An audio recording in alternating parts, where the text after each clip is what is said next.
حضرت عبداللہ بن عمر روایت کرتے ہیں کہ حضرت عمر رضی اللہ عنہ نے حضرت سعد بن ابی وقاص کو جن دنوں وہ قادسیہ میں تھے خط لکھا کہ نزلہ بن معاویہ کو حلوان کی طرف بھیج دو۔ حضرت سعد نے نزلہ کو 300 شاہ سواروں کے ساتھ روانہ کر دیا۔ وہ چلتے چلتے حلوان پہنچے۔ گردنوا کے حملوں میں انہیں بہت سے قیدی اور مال غنیمت ہاتھ آیا۔ واپسی پر ایک پہاڑ کے دامن میں پڑاؤ کیا۔ حضرت نزلہ رضی اللہ عنہ نے نماز کے لیے اذان کہنی شروع کی۔ اللہ اکبر کہا تو پہاڑ کی طرف سے آواز آئی، تو نے ایک بڑے کی بڑائی بیان کی ہے۔ اشہد ان لا الہ الا اللہ کہا تو جواب آیا، اے نزلہ یہ اخلاص کا کلمہ توحید ہے۔ اشہد ان محمد رسول اللہ کہا تو جواب میں آواز آئی، یہی وہ نبی ہے جس کی بشارت حضرت عیسیٰ نے ہمیں دی تھی۔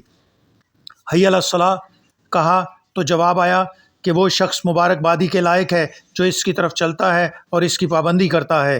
حی علی الفلاح کہا تو جواب آیا کہ وہ شخص کامیاب ہوا جس نے حضرت محمد صلی اللہ علیہ وسلم کی دعوت کو قبول کیا اور محمد صلی اللہ علیہ وسلم کی امت کی سلامتی اسی میں ہے۔ انہوں نے اللہ اکبر لا الہ الا اللہ پکارا تو جواب آیا، اے نزلہ تو نے پورے اخلاص کے ساتھ دکھایا ہے، اللہ تعالیٰ نے اس کی بدولت تیرا جسم آگ پر حرام کر دیا۔ حضرت نزلہ رضی اللہ عنہ اذان سے فارغ ہو کر فرمانے لگے، اے شخص اللہ تجھے پر رحم فرمائے، تو کون ہے؟ کوئی فرشتہ ہے، کوئی جن ہے اور کوئی اللہ کا بندہ ہے؟ تو نے ہمیں اپنی آواز تو سنا دی ہے، اپنی شکل بھی دکھا۔ ہم اللہ عز و جل اور اس کے رسول اللہ صلی اللہ علیہ وسلم کے غلام اور حضرت عمر رضی اللہ عنہ کے فرستادے ہیں۔ اس پر ایک بڑے سر والا بوڑھا نمودار ہوا۔ سر اور داڑھی کے بال سفید ہو رہے تھے، اون کی چادر اوڑھے ہوئے تھا۔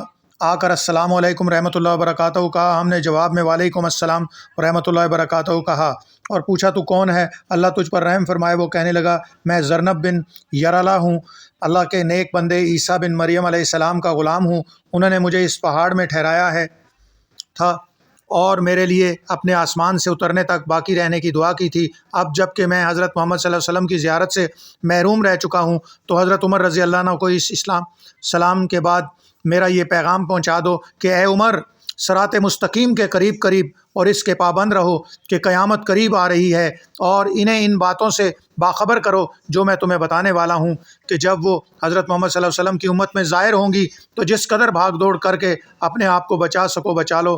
جب مرد کے ذریعے شہوت پوری کریں گے اور عورت کے ذریعے اپنا نطفہ اور تقاضا پورا کر کے ایک دوسرے سے بے نیاز و مستغنی ہو جائیں گے اور بغیر نسب کے اپنی نسبت بیان کرنے لگیں گے، بڑا چھوٹے پر رحم نہیں کھائے گا، چھوٹا بڑے کا احترام نہیں کرے گا، امر بالمعروف چھوڑ بیٹھیں گے، کوئی بھلائی کا حکم نہیں کرے گا، نہیں انل منکر چھوڑ دیں گے، برائی سے روکنے والا نہیں ہوگا، علماء درم و دینار کی خاطر علم حاصل کریں گے، بارش کا موسم بدل جائے گا، اولاد والدین کے حق میں غضبناک ہو جائے گی، کمینوں کی کثرت ہوگی اور کریم لوگ خال خال ملیں گے، عمارتیں خوب مضبوط بنائیں گے اور خواہشات کی پیروی ہوگی، دین کو دنیا کے عوض بیچ کھائیں گے، قتل و خون اور ایک معمولی مشغلہ بن جائے گا، رشتہ داروں سے قطع تعلقی کریں گے، احکام الہیہ کا سودا کریں گے، اونچے اونچے مینار بنائیں گے، مصاحف کو مزین کریں گے اور مساجد پر خوب نقش و نگار ہوگا، رشوت اور سود خوری عام ہو جائے گی، مالداروں کی عزت کی جائے گی، عورتیں شہ سواری کرنے لگیں گی۔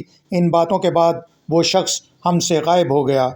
کہتے ہیں کہ حضرت سعد رضی اللہ عنہ اس کے بعد 4000 کا لشکر لے کر ادھر سے گزرے اور 40 دن تک اسی پہاڑ کے دامن میں اسی جگہ پڑاؤ کیے رکھا۔ ہر نماز کے لیے اذان بھی ہوتی تھی مگر کوئی جواب یا کوئی کلام سننے میں نہ آیا۔